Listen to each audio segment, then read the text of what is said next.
Hola y bienvenidos al Agora Podcast, un proyecto vocacional del Colegio Campo Alegre bajo la dirección del profesor Juan Camilo Caicedo. Yo soy Joaquín Valencia de Decimociencias. Yo soy Antonia Garavito de Sexto B. Y yo soy Simón Ciabato de Decimociencias. Hoy estamos con un invitado muy especial, Dora Glotman, madre de familia del colegio, periodista y escritora. ¿Cómo has estado, Dora?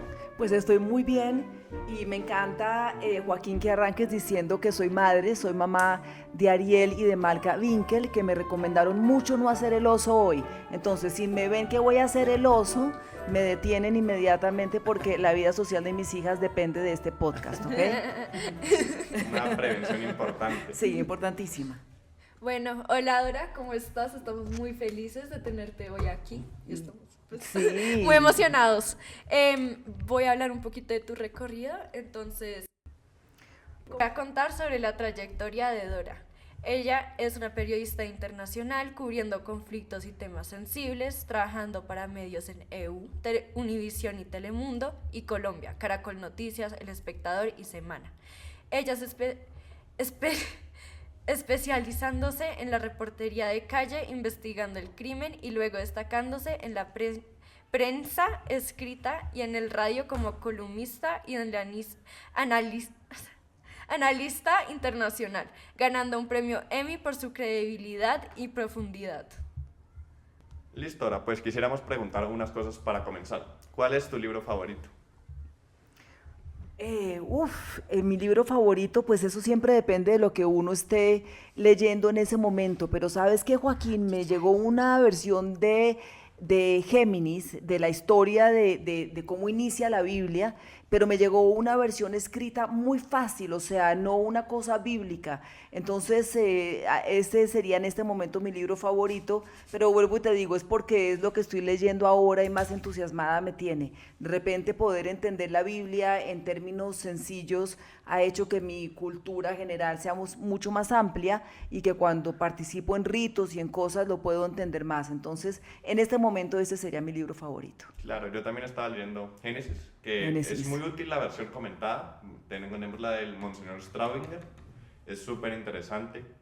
Pero ahora, ¿tú tendrías un lugar favorito como en el mundo? ¿Qué te parece lo mejor que...? Amo Italia porque adoro el italiano, también he leído muchos libros escritos, no en italiano porque hasta ahí no me da el italiano, pero por autores italianos, y es sin duda el lugar que más quiero en el mundo porque es la lengua que más me gusta escuchar.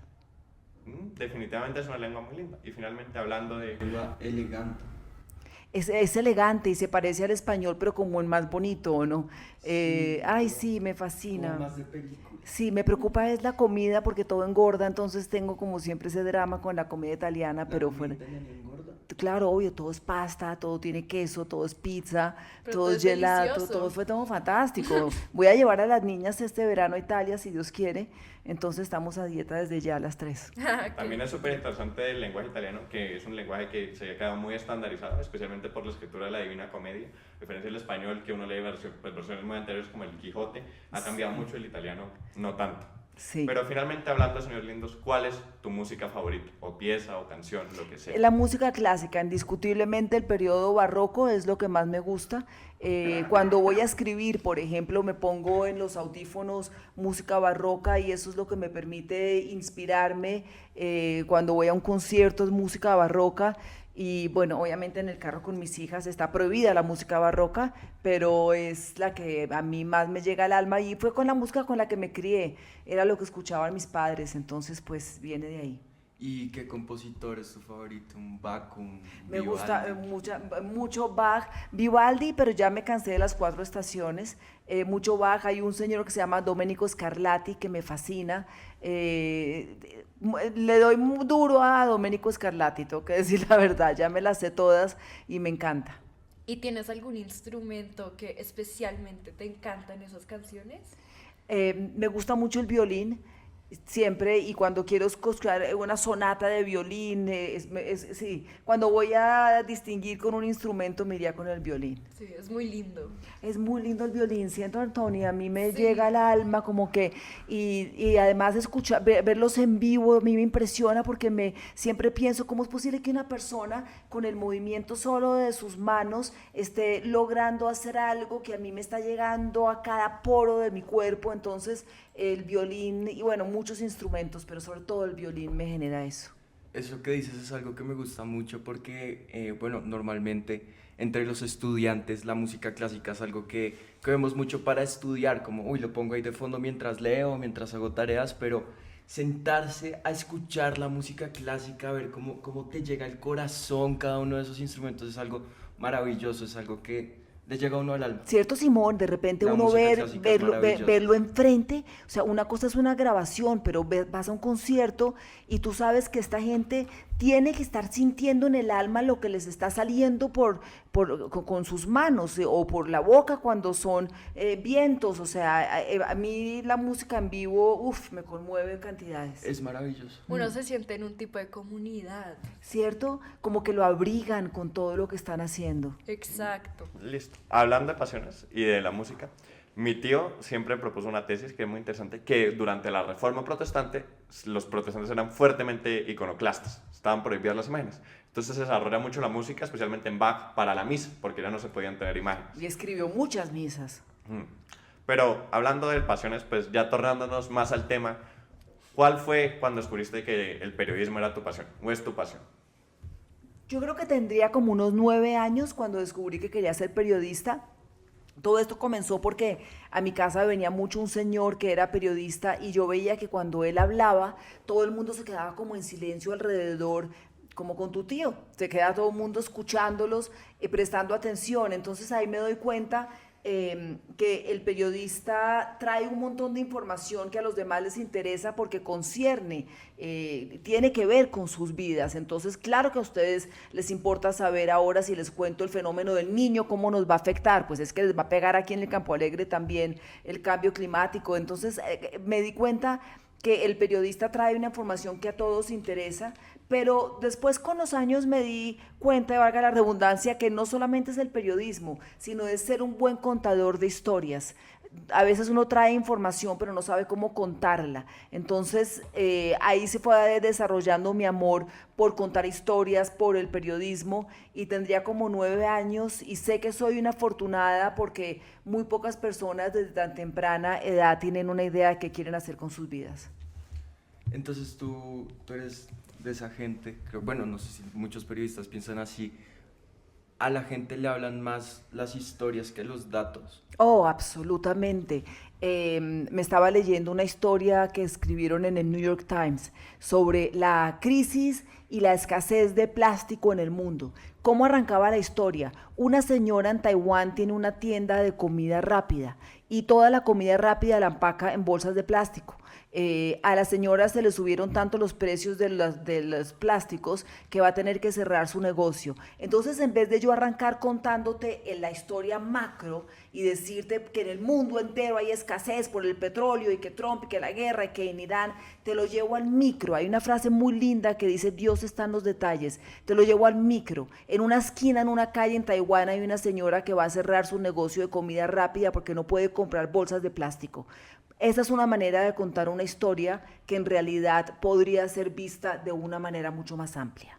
Sí, y eso es muy cierto porque pasa también mucho en la política y bueno, en el periodismo, que a ti te cuentan, este man decidió tal cosa, pero son decisiones que se toman lejos de donde tú vives, que no sé, la gente vive en la costa y es una decisión que toman en Bogotá y mucha gente piensa como, ¿esto a mí qué? O sea, ¿esto cómo me afecta?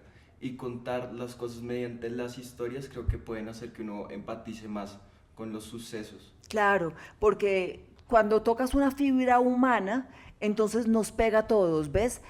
Puede que a ustedes no les afecte el precio del plástico, pero cuando les toco una fibra humana y les digo que es que esta señora no va a poder llevarle comida a sus hijos esa noche, entonces ya ustedes como adolescentes entienden lo que eso significa y eso los puede llevar a interesarse por entender la crisis del plástico en el mundo. Bueno, cambiando un poquito el tema, te queríamos preguntar, en dónde te formaste como periodista? ¿Cuál fue tu proceso de aprendimiento? ¿Cómo fue? ¿Quién te enseñó? ¿Quién fue tu mentor? Primero que todo, mi papá, cuando yo dije que quería ser periodista, mi papá dijo, entonces tiene que verse todos los días el noticiero de las 7.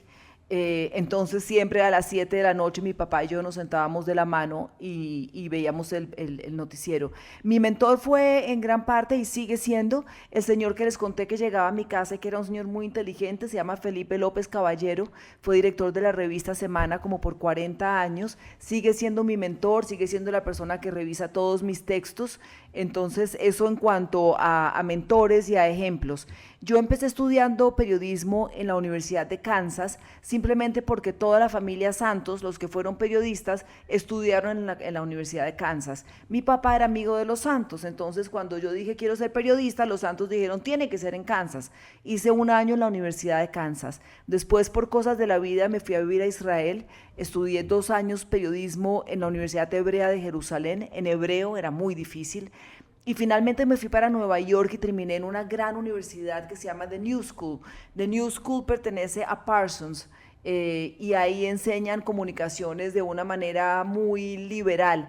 Entonces ya no era tener que cumplir con los requisitos de materias como matemáticas que a un periodista a veces le sirven si va a ser de economías y tal, pero ya al llegar a Nueva York mi educación estuvo muy complementada por estudios de género, por estudios de religión, por filosofía, y hice una carrera donde había mucho periodismo, televisión, escritura, radio, todo lo necesario para ser periodista, pero complementándolo con otras disciplinas que fueron muy importantes después. Dora, bienvenida, ¿cómo estás? Gracias, profe. Gracias por aceptar esta invitación. Dora, ¿en qué momento estoy escuchando tu trayectoria y veo que estabas afuera? ¿En qué momento dijiste voy para Colombia? ¿O en qué momento decidiste dar ese giro de volver a Colombia? Yo te recuerdo mucho porque cuando yo estaba en la universidad yo iba a almorzar a un lugar y tú salías como la parte de la actualidad internacional de Colombia, sí, en Caracol Noticias. Sí.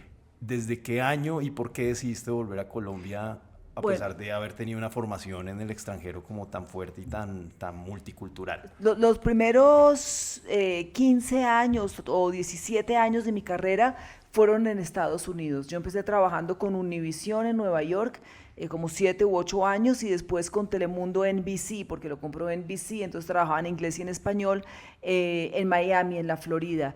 Pero después me enamoré de un colombiano y el amor hace que uno busque otros caminos. Entonces me enamoré de un colombiano. Llegué a Colombia, inmediatamente me fui al canal más importante en ese momento y todavía, que es Caracol Televisión, y fue ahí cuando empecé a trabajar. Eso sucedió hace como unos tal vez 18 años, duré 12 años trabajando en Caracol Televisión, simultáneamente en Blue Radio y simultáneamente escribiendo para El Espectador. Ya después me pasé para la revista Semana y eventualmente dejé el periodismo hace pocos años, pero en Colombia sí, como hace 18 años, y tengo que decir que después de haber trabajado con varios equipos de noticias en Estados Unidos, no he encontrado mejores periodistas que los colombianos.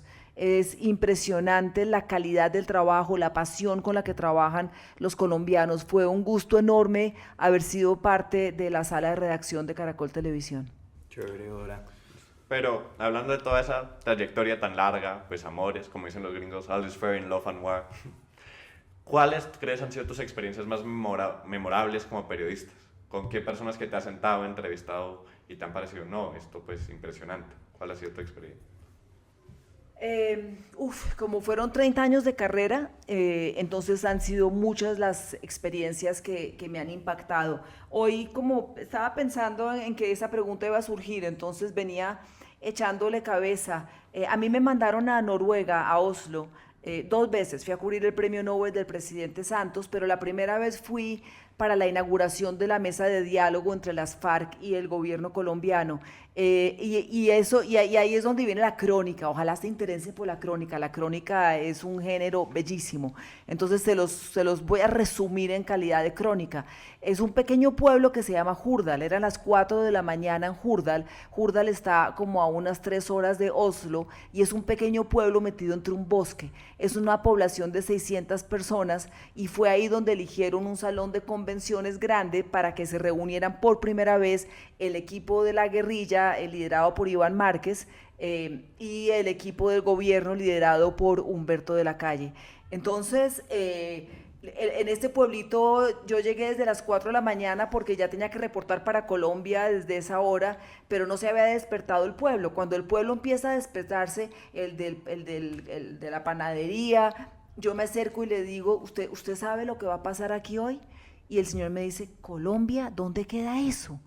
Le dije, pues no solamente le voy a decir dónde queda Colombia, quiero que sepa que frente a su callecita esta va a pasar un bus lleno de guerrilleros que llevan protagonizando una guerra de más de 40 años, de las más sangrientas en América Latina, de las guerrillas más antiguas. Después viene un grupo del gobierno que van a hacer un intento por lograr la paz en nuestro país, y todo esto en un pueblito que se iba despertando de a poquitos sin entender por qué se habían llenado de periodistas. Entonces esa experiencia, el momento en que entra Iván Márquez y se da la mano con Humberto de la Calle sobre este escenario, fue muy impactante. Después pude seguir los diálogos de paz visitando mucho Cuba, pasaba largas temporadas en La Habana, eso fue increíble. Tuve la oportunidad de entrevistar entre comillas a Hugo Chávez, y digo entre comillas porque era una rueda de prensa y nos tiramos todos encima, y Hugo, o sea, ver a Hugo Chávez de cerca también era muy impactante. Tuve la oportunidad de entrevistar a muchos presidentes. Y también siempre era muy ceremonioso, ¿no? Llegar al Palacio de Nariño, subir esa escalera blanca, esa escalera roja. Además, una cosa linda, yo creo en Los Ángeles, y cuando fui a entrevistar a mi primer presidente, que fue a Santos, o a Pastrana, fue a Pastrana, me encontré una pluma blanca en la escalera roja cuando iba subiendo hacia en el Palacio de Nariño. Yo dije, bueno, hay un ángel que me está acompañando. Vuelvo y les digo, Dios está en los detalles, buscar la parte humana de cada historia es importante. Venezuela fue importante, Cuba fue importante, y en Nueva York y en Miami me especialicé en crimen. Era horrible, yo creo que me quedó algo de un poquito de un trauma que nos queda a los periodistas, pero tuve que cubrir unos crímenes espantosos que para siempre marcarán mi memoria, desafortunadamente. Sí, a los periodistas les toca desensibilizarse bastante. No. El día que un periodista se desensibilice, es mejor que que se retire. Totalmente. Que se retire. Ese día se tiene que ir. Ahora, pasa de todas formas, ¿no? Pero no nos desensibilizamos. Se aprende a tener una coraza un poquito más fuerte, pero sí hay un día donde uno se sienta a llorar, y llora por todos los muertos que vio, llora por todo el dolor que vio. Pero el día que deje de importarte la humanidad, ese día conviértete en otra cosa, ¿me entiendes? Dedícate a los computadores que no sienten nada y no van a darte ninguna opinión.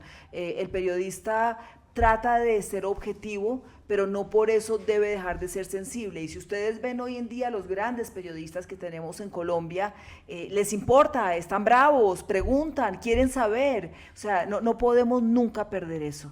Lo que sí hay es un acompañamiento psicológico en algunos canales para los periodistas que cubrimos cosas muy fuertes, pero nunca para que perdamos la sensibilidad. Como te estás diciendo, es un trabajo muy fuerte.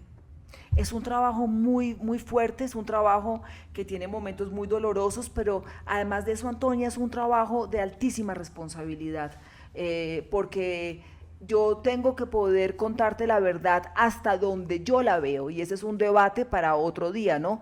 ¿Hasta dónde está la verdad? Y les doy un ejemplo rapidito de de dónde la verdad se puede llegar, no a embolatar, pero por qué la verdad es tan subjetiva. Yo llego a la escena de un crimen, ¿listo? Llegamos, punto, llegué a la escena de un crimen. Entonces, un hombre acaba de asesinar a una mujer. El hombre le acaba de, perdón, pero así era un poco mi vida en Harlem, por decir algo. Entonces, la acaba de asesinar. Y el hombre sale corriendo y detrás de él va la policía. A mí como periodista me parece que la noticia es saber si van a agarrar al asesino. Y yo voy detrás del asesino, yo quiero saber quién es el asesino, pero mi camarógrafo decide que en ese momento la noticia es que la mujer está agonizando y que están tratando de salvarle la vida y no pueden. Ahí ya la verdad, ¿dónde queda? Yo como periodista creo que el enfoque es quién la mató y por qué. El camarógrafo, que es el primero que tomó una decisión en la escena, porque es el que decide dónde enfoca la cámara, está viendo otra historia. Entonces, más allá de la sensibilidad de un periodista, es la enorme responsabilidad que tenemos de tratar de ser justos con la verdad y de tratar de entender cuál es en realidad la noticia que estamos cubriendo. Incluso pues con toda esa búsqueda de la verdad, y supongo que el periodismo requiere un gran trabajo, últimamente, especialmente a través de la última década y en estos años, el colapso en los periodistas como fuente de información ha colapsado. El desarrollo de la nueva media, podcast, cualquiera señora en YouTube, pues no nos autocritiquemos mucho, pero... Sí, no pateemos la lonchera, sí. Pero somos parte de... Hay que reconocer. Afortunadamente, tiene que existir otros espacios. Una democratización, sí. Ya incluso mayorías, minorías sustanciales o hasta el 64% de la gente en Inglaterra cree que los periodistas mienten, no solo mienten por mal informados, sino dolosamente, para crear cuentos, para vender una idea. Para crear más drama de lo necesario. A ver, no, yo no creo que el periodista, un buen periodista nunca miente. Esa es la regla número 1, un buen periodista nunca miente. Vuelvo y les digo, lo de la verdad a veces... es un poquito subjetivo, ¿no? Lo que yo entiendo como la verdad en una escena, puede que el entrevistado me esté diciendo algo que no es verdad, entonces ya ahí se me confunde. También hay intereses económicos detrás del periodismo, por eso tiene cosas buenas y malas el periodismo independiente, como el que están haciendo ustedes de alguna manera. Hay intereses económicos, a mí nunca nadie me dijo cómo hacer una noticia ni cómo reportarla, nunca fui censurada, pero entiendo que hay unos intereses que a veces afectan la manera como se puede reportar una noticia. Están sucediendo cosas interesantes. Hoy en día cualquiera que tenga un celular y pueda grabar la escena de un crimen se convierte en periodista. ¿Y cómo es la verdad que esta persona está contando? Pues volvemos al tema. Decidió enfocar su celular en la señora que atracaron y no detrás del atracador. Entonces, ¿dónde eligió que era el ángulo? Pero lo que a mí más me preocupa que está sucediendo hoy en día, y que los felicito a ustedes por no haber caído en esa trampa, es en que todo tiene que ser cortico y rápido. Antes, cuando yo empecé a hacer televisión, hacíamos reportajes de 4 o 5 minutos. Cuando ya me fui saliendo de la televisión, ya íbamos en 1 minuto y medio, 1 minuto 15, porque las generaciones nuevas se acostumbraron a consumir todo en 140 caracteres, que era Twitter, en 2 minutos, que es lo máximo que alguien aguanta en Instagram. Entonces, se ha convertido en mucha información, pero de a poquitos, y resulta que nadie profundiza en un tema, y ahí hay una pérdida enorme para el conocimiento de la humanidad. Bueno, Dora, has trabajado para varios de los grandes medios tradicionales de este país, pues mismos medios que últimamente, y creo yo que un poco bastante justificado, han sido criticados por estar más afiliados o destinados a favorecer la agenda de los sectores, digamos, oligárquicos del poder de este país. ¿Qué opinas de esto? Durante tu trayectoria, ¿ya lo viste latente, lo viste real? ¿Qué opinas? Pues primero te felicito, Simón, por hacer una pregunta incómoda. Eso siempre es parte de lo que un periodista y lo que un comunicador debe hacer. Somos el cuarto poder, y el cuarto poder es el periodismo, y es el que está supervisando que los otros poderes funcionen. Entonces te felicito por esa pregunta que sí es incómoda. Desafortunadamente sí me tocó vivirlo. Y voy a ser honesta, no tanto en Caracol Televisión, porque yo en Caracol cubría internacional, entonces en internacional, como por encimita, a veces me echaban un ojo a ver por dónde iba la cosa. Yo soy judía y siempre he tenido que cubrir conflicto árabe-israelí, entonces de repente echándome un ojito que yo no me fuera a ir muy por el lado pro-israelí.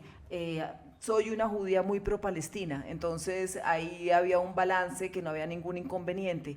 Trabajando en la revista Semana sí me tocó ver mucha política, sí me tocó ver que se balanceaba más hacia un político que hacia otro, sí me tocó ver la manipulación de la información para desacreditar a Gustavo Petro, ya presidente. Desafortunadamente sí tuve que ver escenas donde yo decía, este no fue el periodismo del que yo me enamoré, y fue por eso que lo dejé, Simón, porque hubo un momento donde dije, yo no me voy a prestar para eso, pero no solamente en el tema político, sobre todo en el tema económico, porque existe algo que se llama la tabla Geo de Google, entonces te dice qué es lo que los colombianos más están consumiendo hasta ahora. Yo llego donde mi director de noticias y le digo, hay una hambruna en Gaza, o sea, volvieron a bombardear en Gaza, volvieron a bombardear un colegio en Gaza, y el director me puede decir, sí, pero es que los colombianos hasta ahora lo que más quieren saber es el efecto del aguacate para la punta del pelo para que brille un poco más. Entonces usted se hace un artículo sobre el aguacate y si le queda tiempo se escribe la masacre en Gaza, y ahí es donde yo empiezo a decir, upa, esto no fue para lo que yo estudié ni para lo que yo me preparé. Entonces sí hay mucho de eso.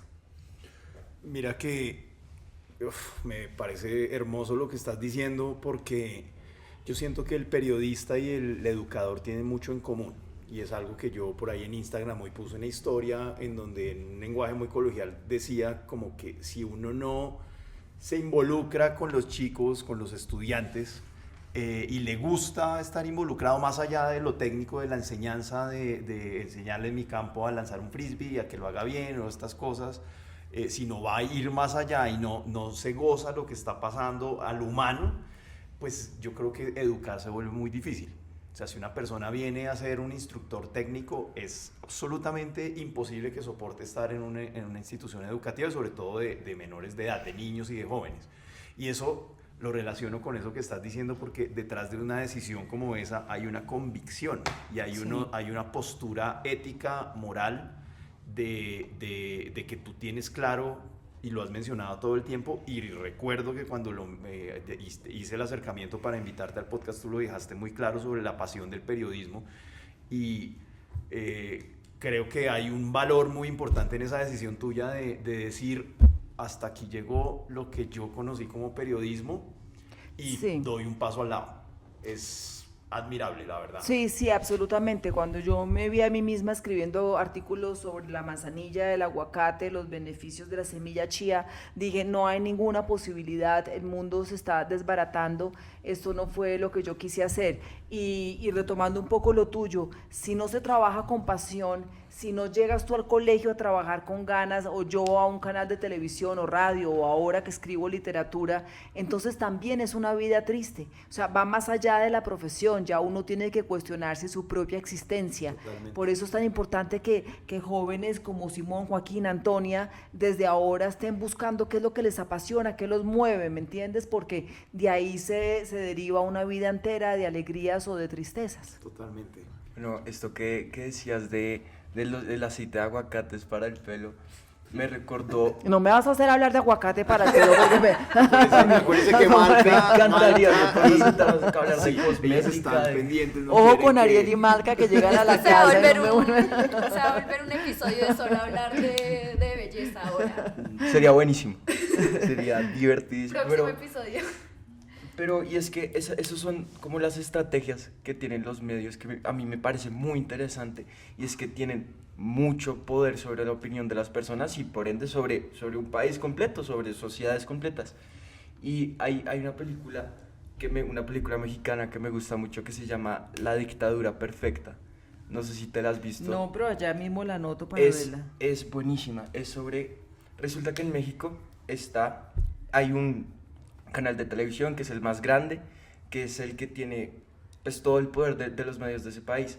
Y es la historia de cómo le ayudan a el gobernador de uno de los estados de México para hacer como todo el blanqueamiento narrativo del estado Sí. y decir, este lugar es perfecto, esto es esto, para ayudarlo en las elecciones. Sí. Y es buenísimo. Eso pasa, pero también pasa un fenómeno que cuando yo empecé a hacer periodismo no existía y ahora sí existe y a mí me ha parecido una barbaridad. Y entonces primero les planteo la pregunta, ¿qué viene primero, el huevo o la gallina? Hay una máquina en televisión, hay una máquina en la sala donde están controlando las cámaras, donde controlan todo, que mide el rating en tiempo real. Ya antes no era en tiempo real, cuando yo empecé hace 30 años, cada 4 meses nos llegaba el rating, ahora es en tiempo real. Entonces, sale Caracol Televisión, para que hablemos con nombres concretos, sale Caracol Televisión con Dora Glotman desde La Habana, Cuba, reportando los diálogos de paz. Y RCN sale con una periodista que está en Suacha, donde acaban de encontrar un cuerpo descuartizado. El rating en tiempo real se eleva RCN con el cuerpo descuartizado. La gente prefiere la violencia por encima de saber en qué van los diálogos y entonces las palabras y bla, bla, bla. Y empieza el director de noticias a gritar, quitan a Dora, ¿quién está en Suacha? Rápido, pongan a la de Suacha, porque el rating, la audiencia está eligiendo la violencia por encima de una conversación de paz. Entonces a mí me dicen, Dora, despida. Y uno queda todo achantado cada que dicen Dora, despida, ¿no? Dora, despida, rápido, la de Suacha. Sí, aquí en Suacha, porque el cuerpo descuartizado. Se nivela el rating y todo el mundo respira. Entonces, ¿qué viene primero, el huevo o la gallina? ¿Ustedes como audiencia me están pidiendo violencia o yo se las estoy dando? Ahí también hay que cuestionarse a qué estamos acostumbrados como televidentes. No, y eso es un problema gigante creo que de todas las cosas hoy en día, es que primero viene el negocio antes que cualquier otra cosa. Llámese el rating, llámense márgenes, siempre terminamos priorizando el negocio y creo que eso va bastante en contra de la ética tanto del periodista como de cualquier persona. Sí, pero hay que tener cuidado también con los medios independientes que nos pueden estar alimentando más de lo mismo que queremos. Dime, Joaquín. Listo, pero bueno, contando esto, yo fui a Caracol como recientemente el domingo y precisamente estaban haciendo una entrevista, un debate, y que ahí tenían en los computadores comparando el rating de cuánta gente está viendo RCN y cuánta gente veía Caracol. Pues quedaron felices porque mucha más gente ve a Caracol, pero pues eso es a tiempo real y creo que no pueden cambiar el debate porque pues invitaron gente, pero es muy interesante cómo este feedback crea incluso atando un poquito, Aristóteles por ejemplo indicaba que el hombre vicioso, entre hace vicio se vuelve vicioso y entre es vicioso hace vicio, o lo mismo la virtud. Sí. Si nosotros les damos violencia a la gente, quieren violencia. Como quieren violencia, les damos violencia. Si les damos un tipo de medio, les gusta ese tipo y van a querer de ese tipo.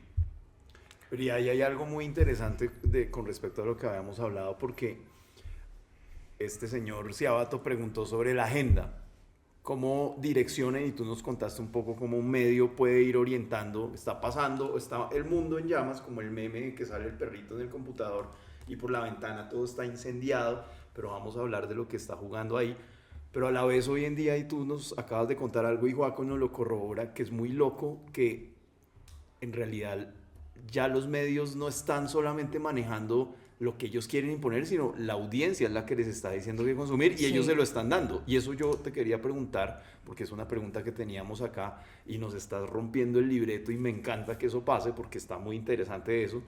Y es, ¿por qué crees que pasó eso? ¿Es la incidencia del acceso a la conectividad de las plataformas de que cualquiera agarra un TikTok y gana seguidores y empieza y tiene una habilidad? A las personas que se vuelven influencers tienen una habilidad, no es que son solamente porque tienen seguidores, esos seguidores se los ganaron con una credibilidad y detrás de eso hay una habilidad comunicativa. Yo siempre he dicho eso y no es porque los defienda, ¿sí? Yo cuestiono mucho eso, pero en ese sentido, ¿tú crees que hubo un quiebre de la credibilidad que va relacionado con esa democratización del acceso a hacerme visible yo como individuo por encima de los medios? ¿O cómo crees tú que Sí, pasó eso? yo creo que es que tiene cosas buenas y tiene cosas malas. Cuando yo empecé a trabajar en televisión, que como digo, empezaba con Univisión en Nueva York, mi competencia era Telemundo. Hoy en día la competencia es todo el que tenga un celular, todo el que tenga un micrófono, todo el que tenga acceso a subir algo a TikTok, a Instagram, a donde lo quiera subir, a X. Ya la competencia no es solamente otro canal de televisión, sino que la competencia se volvió mucho más amplia. También está lo que nosotros llamamos la dictadura del televidente. El televidente es el que me está diciendo qué quiere consumir por este aparato que vio Joaquín del rating en tiempo real. Entonces, la democratización trae cosas buenas porque se escuchan muchas más voces y yo me meto por la noche entre mi cama y veo, escucho, sobre todo personajes en Instagram que me llenan de una información valiosísima, pero eso también tiene un enorme peligro porque es el vicio que lleva al vicio, ¿me entiendes? En Estados Unidos le tienen una frase que no sabría cómo decirlo, pero es cuando en un cuarto saben que ponen para que el sonido no salga paredes de Cámaras de eco. eco. Entonces, el que odia a Trump, el algoritmo le va a dar más odio a Trump. El que está sumergido en, no sé, la obsesión del aguacate, le va a dar más aguacate. Entonces terminas tú metido en una burbuja donde no escuchas las opiniones del que sí está a favor de Trump o el que está a favor de Petro o el que está con Abelardo. No lo escuchas porque estás siendo por el mismo algoritmo que está interesado es en fomentar un negocio. Estás siendo bombardeado por esa misma información que te interesa y eso nos hace más pequeños mentalmente. Igualmente la dictadura del rating nos hace más pequeños mentalmente porque entonces nadie se enteró que se habló en La Habana, Cuba, ni hablar de que yo llevaba horas preparando lo que iba a decir, o sea, lo digo con dolor en el alma, con piedra, porque descuartizaron a alguien en Soacha y la audiencia prefiere ver eso. Así que tiene de bueno y tiene de malo, hay que tener cuidado. Claro, bueno, contando una anécdota, hablando de aguacates, un poquito para aligerar. Una vez nosotros fuimos a Cartagena con un familiar mío y estaban vendiendo en Basurto aguacates a 2.000. Ustedes saben, y fue como el mercado de Plaza es un barrio popular de Cartagena. Y estaban vendiendo, eran aguacates a 2.000. Y el hombre compró 3 por 10. Okay. Y eso fue tenaz. Pero lo que quiero es esta comercialización y, digamos, esta polarización. ¿Tú crees que los medios, digamos, es imposible que un periodista no tenga opiniones? Mi dogma es no tener dogmas, pues.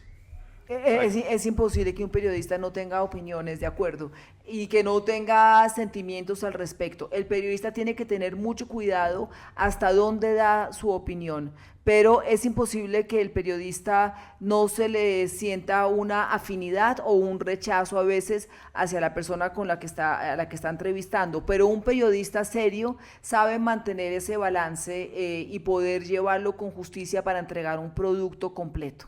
Claro, pero entonces tú asumes que el periodismo debería ser de revelar la mayor cantidad de información posible con la menor cantidad posible de vías, pues que es imposible de eliminar, o el periodista sí tiene como un deber social o activista hacia proponer algo.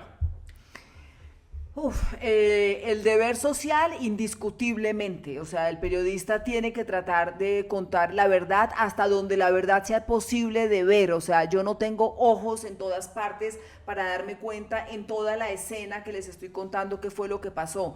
El periodista, cuando hay agendas políticas, los políticos son a veces tan sagaces que logran esconder del periodista parte de su agenda política y no nos damos cuenta. El periodista tiene el deber de tratar de ser lo más transparente que pueda con su audiencia, contándole inclusive las cosas con las que está de acuerdo o no está de acuerdo.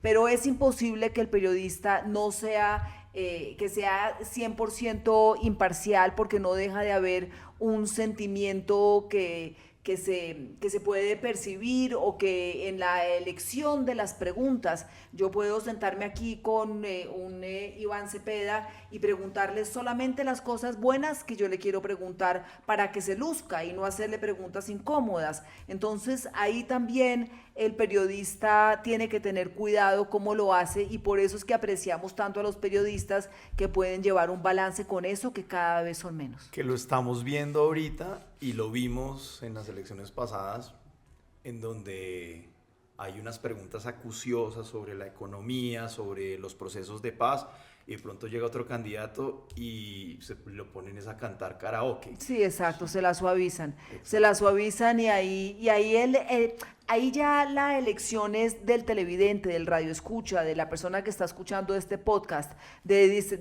sigo escuchando o no sigo escuchando, o lo escucho pero con una visión crítica para poder después llegar a una conclusión.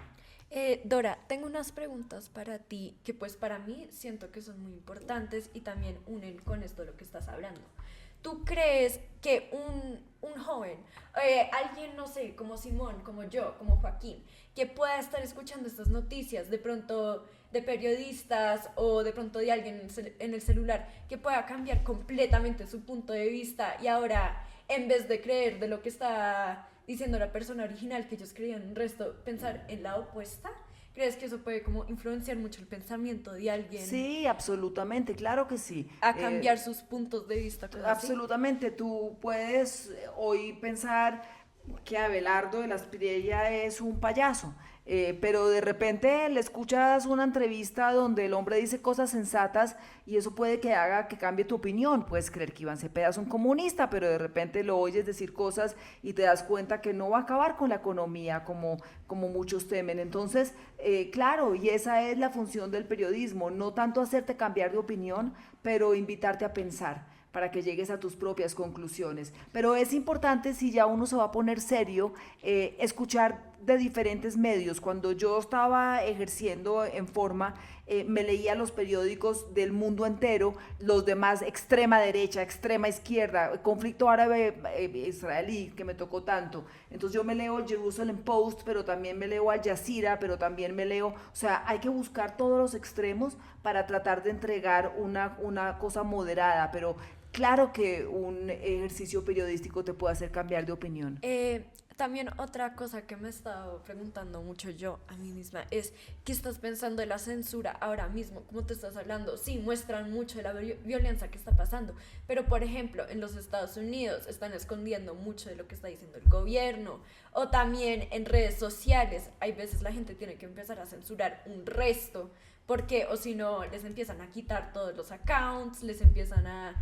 como también en el periodismo, que creo que ahora mismo están censurando mucho más de lo que estaban haciendo antes, como te estás diciendo. Cuando tú estabas trabajando no te censuraban casi nada, pero ahora mismo yo estoy viendo que sí, como tienen que, no sé cómo dicen en español, pero tone down lo grave que es la situación y como hacerlo más chiquito, menos... En Estados Unidos están atravesando una crisis grande de libertad de expresión. Sí, eso es lo que estoy pensando. Ahora mismo les están quitando muchas de las opiniones a la gente porque pues no dejan informar sobre lo que está pasando. Donald Trump sin duda está tratando de censurar y está limitando la libertad de expresión y está tratando de cerrar programas, de cerrar medios, de censurar muchísimo más Donald Trump. Pero es ahí donde son valiosos los medios independientes. Es ahí donde se vale tanto la opinión de gente como ustedes y uno tiene que también con cuidado elegir a quién va a escuchar y cómo lo va a escuchar, pero sin duda hay cada vez más un factor de censura porque cada vez los medios pertenecen más a aglomerados económicos grandes, entonces hay intereses económicos de por medio y de ahí el infinito valor de la independencia. Pero hablando de esta regulación, pues digamos que puede haber varios tipos de regulación. Una es, por ejemplo, en Estados Unidos, que estamos usando ese ejemplo, los medios bajaron mucho y la gente los dejó de ver. Pero gran parte de los medios eran subsidios del gobierno. Entonces, pues, Si lo que el gobierno, pues yo te quito los subsidios. ¿Y por cuál es el deber del gobierno subsidiar a los medios? Además, si los subsidia dejan de ser independientes. Dejan de ser independientes y no debería de un gobierno estar subsidiando, aunque lo han hecho y han tenido que patrocinar durante muchos años, pero el ideal es que exista la independencia, pero que exista la independencia también, que el conglomerado económico le dé independencia al director de un noticiero para que haga su labor con seriedad. Esa fue mi experiencia en Caracol Televisión por años. No teníamos a los grandes jefes dueños del canal diciéndonos qué hacer. Había un director de noticias y una sala de redacción con opiniones de todos los espectros políticos, lo cual permitía algo más de balance. No sé cómo esté eso hoy en día. Sí creo que hay cada vez más censura. Y volvemos al tema, ¿qué vende y qué no vende? Vende la señora descuartizada en Suacha por encima de un tema serio. Entonces, también el televidente tiene que preguntarse, ¿qué estoy comprando? Ultimately, la decisión final la tiene el consumidor. ¿Te lo compro o no te lo compro? Y el consumidor puede montar una huelga. No vuelvo a ver este canal porque sé que están censurando. Entonces apaga el televisor y no me mires y castígame así. En vez de gritarme en la calle, amarillistas, violentos. Oye, yo me volteaba y decía, apaga el televisor y no me mire, y ahí está su protesta. Entonces también el televidente tiene una decisión final. Sí, digamos, estas pues formas de ejercer regulación las tiene el televidente, la compañía, el gobierno. Pero digamos, lo que quería llegar es una diferencia. Hay censuras, por ejemplo, como China, pues duras. No se puede decir sí, tal cosa. No, el no, gobierno te lo prohíbe. ¿Y qué tal Cuba? ¿Qué tal Venezuela? Cuba, porque está prohibido por ley. Pero una compañía puede ejercer una censuras con una constitución interna, etcétera, si despide a los que dicen lo que no parece. Un gobierno puede ejercer una censura suave a través de subsidiar los medios.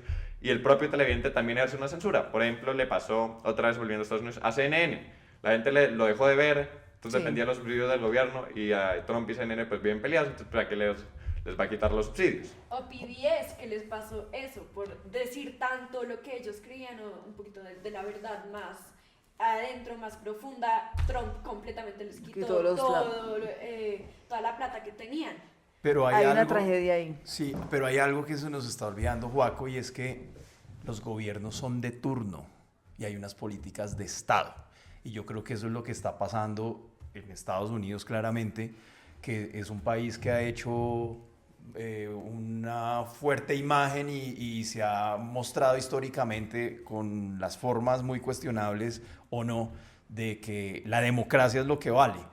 Pero hay unas políticas de Estado que eso es lo que justamente se discute, y es que no pueden cambiarse las cosas porque al margen de que sea de derecha, centro, izquierda, hay cosas de Estado que no deben cambiar.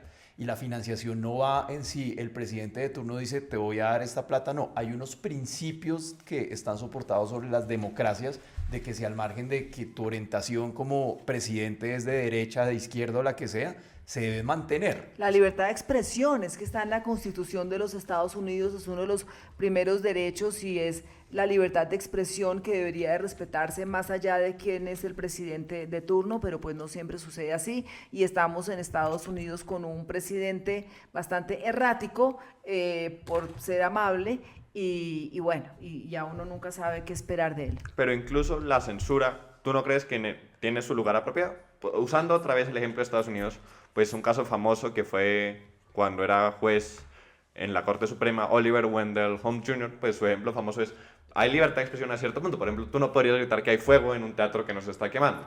Claro, hay que tener responsabilidad, o sea, la libertad de expresión, pero entendiéndola como una responsabilidad y como una decisión pensada en que lo que voy a decir va a afectar a quienes lo estoy diciendo. En la época de la pandemia, por ejemplo, que yo alcancé a estar todavía ejerciendo como periodista en la época de pandemia, uno a veces se cuestionaba hasta qué punto llevo el pánico que esto puede crear, la manera como lo digo, los números que entrego. Entonces no es que uno se esté censurando, pero hay maneras de decir las cosas, ¿no? Donde te estoy es provocando pensar más allá de alarmarte. hay diferentes fórmulas, pero hay momentos que por el bien común no es que tengamos que censurarnos, sino ser cautelosos en la velocidad y en la manera como vamos entregando la información. Vale, pero ¿hasta cuándo hay un uso legítimo de la censura? ¿O no hay? Se debería dejar en... En mi opinión no debería de existir la censura como tal de prohibirme decir algo que considero que es importante, pero creo que cada periodista con su conciencia tiene que ser responsable en hasta dónde te estoy diciendo algo que yo creo que sea verdad. Por ejemplo, con el tema de la pandemia, mucho estaba aún sin confirmar. Entonces, cuando decíamos que la cifra de muertos era de tal tamaño, uno se tiene que preguntar qué fuente me lo está dando. Si me lo está dando una fuente seria, lo reporto. O puedo reportarlo aclarando que no es una fuente todavía confiable, lo cual no sería mi recomendación. Prefiero tener una fuente absolutamente confiable antes de decirte la cantidad de muertos o las proyecciones de muertos que pueden haber. Entonces, creo que la censura, cuando se trata de la seguridad de la sociedad, hay que tener responsabilidad en lo que decimos, pero no censurarnos en contar la verdad cuando tenemos la posibilidad de tenerla confirmada, simplemente porque hay un interés por encima de nosotros que nos está diciendo no le va a hacer propaganda a fulanito de tal porque el canal está apoyando a otro candidato. En ese tipo de escenario creo que no tiene por qué existir la censura, pero sí hay que tener responsabilidad a la hora de hablar. ¿Qué tal que ahora con el virus que apareció en este crucero en Argentina, hantavirus, nos pongamos todos a buscar y a especular o a buscar por ahí un experto bien rebuscado, valga la redundancia, que esté diciendo que ese es otro coronavirus? O sea, hay que tener, pilas, un momentico. Si hay un señor diciendo que se va a regar por el mundo, pero esa es una fuente seria, ahí yo me autocensuro y digo, esa no la voy a reportar porque no lo considero una fuente seria. Hay que tener responsabilidad por encima de todo. Bueno, tú hace un rato decías algo que de verdad me encantó, y es que el periodismo no se trata de hacerte cambiar de opinión, sino de invitarte a pensar. Eso siento que debería ser el fin idealista del periodismo, pero no creo que eso es lo que esté pasando hoy en día para nada. Veo un panorama muy oscuro de los medios, no solo de los medios tradicionales, sino también de cosas como las redes sociales, donde pues habitan un montón de cosas como la censura o lo que hablábamos de las cámaras de eco o todo este montón de sistemas donde el fin ya no es la verdad ni compartirla y hacerla beneficiosa para la gente, sino el berraco negocio. Uy, terrible, sí. ¿Cómo hacemos que esta gente vea más mi video para que así vean más este anuncio? ¿O cómo puedo hacer para que la gente compre el producto que yo quiero y que mi empresa favorece? ¿O cómo puedo poner a este político para que...? Todo está muy instrumentalizado y quiero decir que me parece horrible. Horrible y además es muy miedoso. Cuando ocurren esas masacres en Estados Unidos, que un adolescente llega al colegio y decide, bueno, no vamos ni a decirlo, ya saben cómo son esas masacres, a veces siempre estudian qué estaba viendo en internet, se está alimentando de lo mismo, de otros que cometieron masacres, está viendo más de lo mismo, es eso lo que lo rodea, cree que el mundo es solamente eso. Entonces es horrible y es peligrosísimo lo que está pasando, que uno termine alimentándose siempre de la misma información. Por eso la invitación es a que la gente joven como ustedes busque otras fuentes, busque otros medios, o sea, se salga de la caja, se salga de estas... De esta información que siempre te está dando más de lo mismo, y sobre todo que por un momentico dejen el celular a un lado, el televisor, la radio, lo que sea, y conversen con el que tienen enfrente y lo miren a los ojos para darse cuenta que es que no solamente yo estoy siendo rodeada por lo que consumo, sino que Simón tiene otra vida con otra historia para contar, Joaquín también. O sea, de repente abrámonos al resto del mundo para no seguir enfrascados en la información, porque el algoritmo nos tiene jodidos. O sea, y cuando yo me meto a ver noticias y a ver cosas, me está dando siempre más de lo mismo, más de lo mismo, más de lo mismo. Me toca coger el teléfono y decir, no me vas a dominar más. Ya basta, no me vas a dominar más. Voy a coger un libro y voy a leer la Biblia, o sea, lo que sea, pero necesito salirme de esto que tú me tienes atrapado? Metiéndome un poquito a ese tema y también para empezar a concluir el programa, ¿tú cómo crees que un joven o pues cualquier persona pueda empezarse a motivarse a empezar a estudiar esto del periodismo y volverse un periodista o querer estudiar todo esto? Ok, pues lo más importante, y les dejo la frase, es: el periódico de hoy es historia mañana. Entonces, un periodista tiene que conocer la historia, porque un periodista tiene que tener un fundamento histórico en lo que te está diciendo. Yo no puedo venir a decirte qué está pasando hoy en Irán si yo no conozco la historia de los últimos 100 años de Irán. Entonces hay que leer historia. Un muchacho que quiera estudiar periodismo tiene que empezar por entender la historia de su país, de su comunidad y la historia del mundo. Y empezar a leer periódicos y a leer no solamente el Tiempo y El Espectador, sino meterse online y leer periódicos de otras partes, otros ángulos, lo que hemos hablado todo el programa, o sea, versificar un poco la información de dónde la estoy recibiendo. Pero el periodista joven como ustedes hoy, lo que más debe de sentir es curiosidad por la vida del otro, curiosidad por usted de dónde viene y pues, de su familia. La curiosidad siempre motiva. Es que la curiosidad es lo que nos mueve, ¿no? Y la curiosidad genuina por el otro y por tu historia y su familia de dónde viene. Oh, qué interesante. En esa parte del país entonces eran floricultores o sembraban café, o ¿me entiendes? O tú vienes de Estados Unidos, ¿de qué parte de Estados Unidos? Y esa zona del mundo, o sea, es la curiosidad lo que más nos mueve, pero sobre todo los invito a leer periódico y a leer historia. Bueno, acá para ya una última pregunta es que, aparte de si quieres perseguir el periodismo, ¿por qué no ser influencer o youtuber o es lo mismo o hay un periodismo formal? ¿Y qué nos recomendarías a nosotros para seguir con el periodismo, informarse mejor, saber lo que es verdad y diferenciar de lo que es mentira? Ok. Volvemos a lo del tema de la verdad y de lo que es mentira. Para ti la verdad es esta que estamos viviendo hoy. Otra persona en otro salón de clase hoy está viviendo una realidad muy distinta a la que estamos viviendo nosotros aquí grabando este podcast. Entonces lo de la verdad siempre es muy subjetivo y depende desde dónde lo estés viendo, pero tú puedes contar tu verdad y aclarar: esta es mi verdad y les voy a contar hasta donde yo sé. Yo lo hacía cuando estaba al aire. Estoy parada en la escena del crimen. Esto fue lo que pasó hasta donde yo lo tengo claro. A mi derecha tal cosa, a mi izquierda el señor se escapó, la señora se murió. En fin, hasta donde yo lo puedo contar. Sí los invito a que sean youtubers, a que sean influencers. Volvemos a caer en un tema comercial, en un tema del afán de los likes. Ese hambre de los likes no nos lleva a cosas buenas, en mi opinión.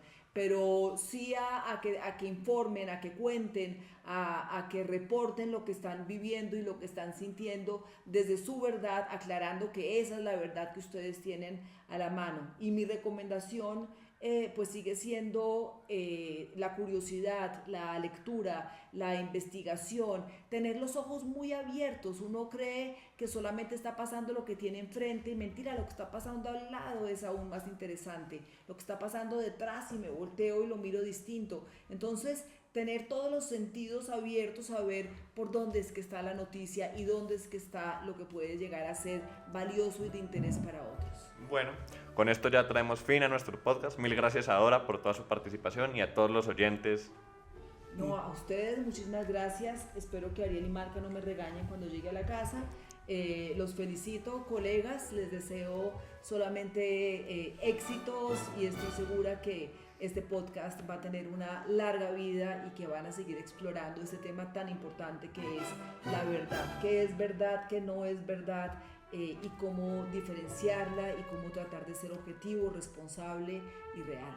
Es verdad que nos encantó tenerte hoy en este episodio. Muchas gracias. Y es mucha verdad que esto ha sido uno de los episodios más informativos y más interesantes, al menos para mí. Muchas gracias por decirnos todo lo que nos has dicho, toda tu historia ha sido súper chévere. Y esperamos que le guste a Malca y Ariel. ¡Uy, sí! Pero sin duda alguna. Sí. claro. Gracias. Muchísimas gracias. Nos vemos en un próximo episodio. Nos Gracias, vemos en Dora. el próximo. Esté muy Muchas bien. gracias.